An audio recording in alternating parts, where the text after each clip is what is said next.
Hello दोस्तों, एक बार आपका फिर से स्वागत है पब्लिक जानकारी में। जैसा कि हमने आपको लास्ट वीडियो में बताया था, EWS LIG फ्लैट स्कीम निकली हुई है वेब सिटी सेक्टर 1 में, जो कि वेब सिटी में है NH24 पे। तो अब इस वीडियो में हम आपको बताएंगे कि आपको फॉर्म कैसे अप्लाई करना है, फॉर्म कहाँ से मिलेगा, किस किस जगह से फॉर्म आप ले सकते हैं, फॉर्म की कॉस्ट क्या होगी, टोटल फ्लैट कितने का पड़ेगा, आपको DD कितने का बनवाना है, DD किसके नाम से आपको बनवाना है, और आपको डॉक्यूमेंट क्या क्या रिक्वायरमेंट होने वाले हैं। इस वीडियो में हम वो सारा कवर करेंगे जो आपके लिए जरूरी है इस फ्लैट के लिए अप्लाई करने के लिए। आइए हम वीडियो शुरू करते हैं। समृद्धि होम, जैसा कि बताया आपको पहले था कि इस स्कीम का नाम समृद्धि होम है। तो इसमें टोटल जो फ्लैट होने वाले हैं वो 1080 होने वाले हैं। EWS का जो साइज होने वाला है 34 वर्ग मीटर होने वाला है बेसिक, और इसकी जो बेसिक जो सेल चार्ज बेसिक जो इसका कॉस्ट होने वाला है 6,25,680 रुपये होने वाला है। उसी तरीके से LIG का जो साइज होने वाला है वो 43 वर्ग मीटर होने वाला है। 1080 इसकी भी फ्लैट की संख्या है।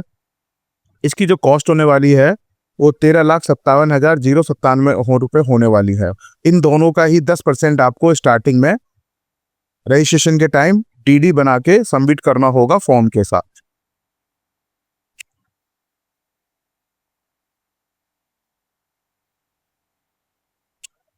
जैसे कि बताया, EWS के लिए आपको 10% देना होगा, यानी 6,25,068 रुपये के आसपास ये अमाउंट होगा। उसी तरीके से LIG में भी आपको 10% देना होगा, 1,35,710 रुपये के आसपास ये पेमेंट आपको करनी होगी DDA के थ्रू।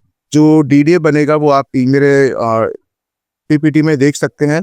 ये बनेगा जो UCPGL collection amount for Samriddhi home EWS LIG group housing. तो ये पूरा ही नाम आपको यूज करना है, ऐसा नहीं आधा अधूरा लिखते हैं, LIG ना लिखें, EWS ना लिखें। तो आपको ये पूरा ही आपको रजिस्ट्रेशन फॉर्म में पूरा ही डालना है, आपको पूरा ही भरना है। क्या क्या चीजें होनी चाहिए इसके लिए आपको मैं बताना चाहूंगा। जाहिर सी बात है, जो आवेदक होगा इसका जो भारत का नागरिक होना चाहिए, राइट। और जिन व्यक्तियों में गाजियाबाद विकास प्राधिकरण के विभिन्न योजनाओं के अंतर्गत पहले से पंजीकरण किया है तथा अभी आवंटन नहीं मिला है, ऐसे व्यक्ति को निर्धारित पंजीकरण शुल्क जमा कराकर आवेदन कर सकते हैं, किंतु इस योजना के अंतर्गत अन्य किसी लोगों की समक्ष मान्यता प्राप्त प्रदान की जाएगी। मतलब ये है इसका कि जिन्होंने GDA की स्कीम में पहले भी अप्लाई कर रखा है और उनका अभी तक उनको अलॉटमेंट नहीं हुआ है, तो वो लोग भी अप्लाई कर सकते हैं। आगे बढ़ते हैं। दुर्लभ आय वर्ग के आवेदक की वार्षिक आय 3 लाख तक होनी चाहिए। मतलब जो 3 लाख तक की इनकम वाले हैं वो EWS में अप्लाई कर सकते हैं। उसी तरीके से 3 लाख से 6 लाख के बीच में है उन वार्षिक आय, उनको LIG में अप्लाई कर सकते हैं। एक बार ये पूरा आप PPT पढ़ लीजिएगा, आपको इजी हो जाएगा सारा। इसके साथ ही आपको अपना आवेदक आय पर जो इनकम सर्टिफिकेट होगा वो लगाना होगा, अपने नियर बाई तहसील से बनेगा, वो आपके जो तहसील से बनेगा, राइट। इस चीज का ध्यान रखिएगा। यदि किसी व्यक्ति अथवा परिवार के सदस्य में से किसी एक से सदस्य का एक से ज्यादा योजना में आवंटन हो जाता है, तो वह व्यक्ति आवंटित संपत्ति में से एक संपत्ति को ही अपने पक्ष में रख सकता है। यानी कि मतलब अगर एक किसी ने जैसे एक LIG में भी अप्लाई कर दिया है और EWS में भी अप्लाई कर दिया है और फ्लैट उसका निकल जाता है, तो उसमें से कोई सा एक ही फ्लैट उसे अपने पक्ष में मिलेगा, बाकी उसको उसकी जो फीस होगी उसे वापस कर दी जाएगी, दूसरा फ्लैट उसको नहीं मिलेगा। मीन्स टोटल अगर इजी लैंग्वेज में समझे इसको, तो एक व्यक्ति को एक ही फ्लैट मिलेगा अगर उसे अलॉटमेंट होता है। फिर फॉर्म कहाँ से मिलेगा, आवेदन कैसे करें। इसके फॉर्म मिलने की 3 जगह हैं। पहला, वेब सिटी के सेल्स ऑफिस में आप वहां से ले सकते हैं, 500 रुपए का दे सकते हैं। कोशिश कीजिएगा कैश लेके जाएं, कैश लेके नहीं जाए तो वहां पे शायद ऑनलाइन लेने में दिक्कत हो सकती है आपको। दूसरा है ICICI bank Rajnagar branch Ghaziabad में। तीसरा है ICICI बैंक सेक्टर 18 में, वहां से इसका जो फॉर्म है वो आप ले सकते हैं। ये फॉर्म कब से लेके कब तक आप अप्लाई करना होगा, स्कीम ऑलरेडी स्टार्ट हो चुकी है। 23 मार्च 2026 से लेके 22 अप्रैल 2026 तक आपको ये फॉर्म सबमिट करना ही होगा अगर आप इस स्कीम में अप्लाई करना चाहते हैं। तो क्या क्या डॉक्यूमेंट आपको रिक्वायरमेंट होंगे, आधार कार्ड चाहिए होगा, पैन कार्ड चाहिए होगा, इनकम प्रूफ जो आपको मैंने बताया था, इनकम सर्टिफिकेट वो आपको तहसील से बनेगा, वो होगा। और पासपोर्ट साइज फोटो 2 लगेंगी इसमें आपकी। और जो इससे जो फॉर्म पे लगाएंगे तो अटेस्टेड होना चाहिए, जो नोटराइज होना चाहिए वो होना चाहिए गेजेट ऑफिसर के पास, राइट। दूसरा है कैंसल चेक। किसी कारण से आपका अगर वो फ्लैट नहीं निकलता है तो वो आपके उसी चेक के थ्रू उसी अकाउंट में पैसा वापस आएगा। एफिडेविट लगेगा 100 रुपीज के स्टम्प पेपर पे, राइट। और एक चीज का ध्यान रखिएगा, ओनली डीडी ही रजिस्ट्रेशन अमाउंट में एक्सेप्ट होगा, कोई कैश नहीं, कोई भी अकाउंट ट्रांसफर नहीं है इसमें, तो इस बात का ध्यान रखिएगा। जब भी इसका लकी ड्रॉ होगा, जब भी इस स्कीम का लकी ड्रॉ होगा तो इसकी जो आपको सूचना होगी वो अखबारों के द्वारा दी जाएगी, कोई स्पेशली किसी को नहीं दी जाएगी कि आ गया है, ऐसा नहीं है ना। तो वो स्पेशली जो होगी दी जाएगी, इसकी अखबारों के थ्रू आपको इसकी इंफॉर्मेशन दी जाएगी, सोशल मीडिया के थ्रू आपको मिल जाएगी। इसका जो योजना का जो लकी ड्रॉ होने वाला लगभग 6 से 7 महीने में होगा, राइट।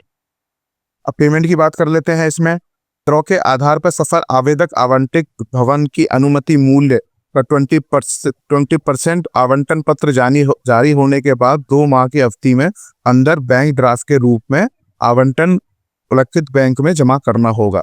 यानी कि अगर ड्रॉ में आपका नाम निकलता है, अगर ड्रॉ में आपका नाम निकलता है तो आपको 20% 2 महीने के अंदर ये अपने डीडी के तौर पे आपको बैंक में जमा कराना होगा।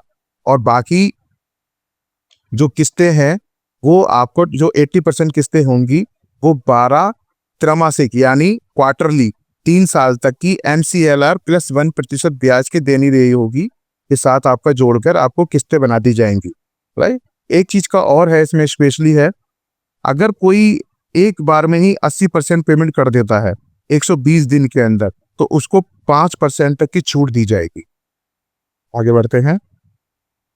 ओके, ये है EMI for the EWS flat. आवेदन के समय यानी रजिस्ट्रेशन के समय आपको 62,568 रुपए का डीडी लगेगा। 2 महीने के अंदर रजिस्ट्रेशन के बाद फिर 10% देना है, जो कि 62,568 रुपए लगेगा। फिर आपकी 12 क्वार्टरली किस्तें बन जाएंगी। हर क्वार्टरली किस्तें में आपको 47,694 रुपए आपके जाएंगे, और इसके GST और इसके अदर चार्जेस वो अलग से लास्ट में आपसे लिए जाएंगे। आगे बढ़ते हैं। सेम LIG फ्लैट के लिए है। आवेदन के समय आपको 1,35,710 रुपए देने हैं। 2 महीने के अंदर सेम 10% फिर देना है, 1,35,710 रुपए देने हैं। और 12 आपकी क्वार्टरली किस्तें बन जाएंगी। हर क्वार्टर में आपका 1,03,450 के आसपास जाएगा, और ये GST और अदर चार्जेस जो लास्ट में आपसे लिए जाना। आगे बढ़ते हैं। जैसा कि मैंने बताया, क्या कोई डिस्काउंट है इस पे? हाँ, इसमें एक ऑफर इंसेंटिव है। अगर आप 80% अमाउंट एक साथ ही 120 दिन के अंदर रजिस्ट्रेशन के बाद 80% अमाउंट 120 दिन के अंदर आप आवंटन के द्वारा जैसे ही आपका फ्लैट निकल जाता है तो आपको 5% की छूट दी जाएगी। और ये 5% जो छूट होगी सिर्फ फ्लैट पे होगी, ना कि रजिस्ट्री पे, ना कि अदर चार्जेस पे, राइट। तो इस चीज का ध्यान रखिएगा। बैंक लोन अवेलेबल, हाँ बैंक लोन है, जरूर है, लेकिन वो डिपेंड करता है कि आप क्या उसके लिए एलिजिबल हैं या नहीं है। तो इसके बारे में सोचते हुए ध्यान रखिएगा, क्या आप उस चीज के लिए एलिजिबल हैं या नहीं है, तो ध्यान में रखते हुए। अदरवाइज इस यहाँ पर बैंक अवेलेबल हैं, क्योंकि कुछ स्कीमों में देखा गया है कि लोगों ने अप्लाई कर दिया लेकिन उनका लोन हुआ ही नहीं है बैंकों से। कारण कुछ भी हो सकता है, चाहे उनका सिविल खराब हो, चाहे उनका कुछ भी बैंक की क्राइटेरिया पूरी नहीं कर पा रहे हो। तो इस चीज का ध्यान रखिएगा। यहाँ पे तो बैंक लोन अवेलेबल है। आगे बढ़ते हैं। ये एक कोड है, मैं पूरा पढ़ के तो नहीं बताऊंगा, आप इसे पॉज करके देख सकते हैं कि कौन कौन से कोड हैं आपको जो उस टाइम आपको फॉर्म के दौरान आपको भरने हैं। आप जिस कैटेगरी में आते हैं तो वो एक बार फॉर्म का यूज कर सकते हैं। ये भी एक हॉरिजॉन्टल रिजर्वेशन है, जैसे कि विकलांग आवेदकों को कुल घोषित भवन की संख्या 3% शैक्षिक आरक्षण दिया जाएगा। विकलांग आवेदक का विकलांग होना पत्र भी जरूरी है, विकलांग का कोड 0 बने। जैसे विकलांग जो भी आवेदक होंगे उनकी जो फ्लैट संख्या है 3% उनको आरक्षण दिया जाएगा। लेकिन उनको विकलांग होने का प्रमाण पत्र भी देना होगा। सेम वरिष्ठ नागरिकों को पूर्व घोषित भवनों की संख्या 10% आरक्षण दिया जाएगा। और तथा वरिष्ठ नागरिकों से तात्पर्य है कि योजना के प्रारंभ में ही की तिथि से वरिष्ठ नागरिक 60 वर्ष होनी चाहिए। यानी कि जो भी सीनियर सिटीजन लोग हैं उसको 10% का कोटा किया जा रहा है यहाँ पर। लेकिन एक चीज ध्यान रखिएगा, जो भी आपकी जैसे स्कीम स्टार्ट हुई है उस दिन तक आपकी जो एज है वो 60 वर्ष की हो जानी चाहिए, 60 ईयर्स हो जाने चाहिए, राइट। अगर विकलांग अथवा वरिष्ठ नागरिक होने का सक्षम अधिकारी ने जारी पत्र संग्रह न किए जाने की दशा में आवेदन को निरस्त कर दिया जाएगा और लकी ड्रॉ में सम्मिलित नहीं किया जाएगा। यानी अगर आपने उसके प्रमाण पत्र नहीं दिए या कुछ भी उसके डॉक्यूमेंट नहीं दिए तो वो आपका कैंसिल कर दिया जाएगा। कैंसिल होने के बाद वो जो फ्लैट बचेंगे वो सामान्य श्रेणी में जनरल कैटेगरी में आके आवेदन कर दिया जाएगा। आगे बढ़ते हैं। बहुत लोगों के क्वेश्चन होते हैं ये फ्री होल्ड है या लीज होल्ड है। ये 90 साल तक लीज होल्ड के आधार पर किया जाएगा, तो इस चीज का ध्यान रखे तय करिएगा। ये जो है 90 वर्ष के लिए 90 इयर्स के लिए लीज होल्ड होगा। आगे बढ़ते हैं। ये फ्लैट का EWS फ्लैट का साइज है, आप देख सकते हैं इसमें जैसे किसी 7x10 की है, जो हॉल है वो 9x16 का है, राइट। और कारपेट एरिया टोटल इसका जैसे मैंने बताया था 33 स्क्वायर मीटर है। बालकनी इसकी 1.7 स्क्वायर मीटर है। अप्रूव्ड एरिया है जो 34 के आसपास का बालकनी एरिया मिलाकर है, आप देख सकते हैं। जो रूम है 8x10 का है इसका, ठीक है। अगर किसी के जो फ्लैट नहीं निकले हैं, जिनको आवेदन नहीं मिला है, तो उस कंडीशन पर क्या होगा, जिन आवेदकों को भवन आवंटित नहीं हो पाते हैं उन्हें पंजीकरण राशि बिना ब्याज के वापस कर दी जाएगी। आवेदक पत्र में अपना खाता संख्या एवं IFSC कोड बैंक के अवश्य भरना होगा। रिफंड की स्थिति में इसी खाते का प्रयोग किया जाएगा। यानी जब भी आप जो फॉर्म भरेंगे तो उसमें अपना जो चेक भी तो लगा ही रहे हैं, लेकिन वही सेम चीजें आपको फॉर्म में ही भरना होगा। IFSC कोड और खाता संख्या नंबर बहुत ही ध्यान से भरें उसको, राइट। और जिसकी अगर लकी ड्रॉ में नहीं निकलेगा तो 1 से 2 महीने के अंदर उसकी जो भी रिफंड प्रोसेस है वो चालू कर दिया जाएगा और सीधा उसके अकाउंट में ही तो पैसे जाएंगे।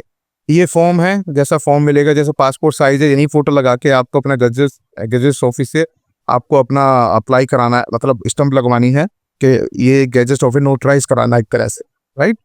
चलिए आगे बढ़ते हैं। फॉर्म देख लीजिएगा पोस्ट करके आप, ओके।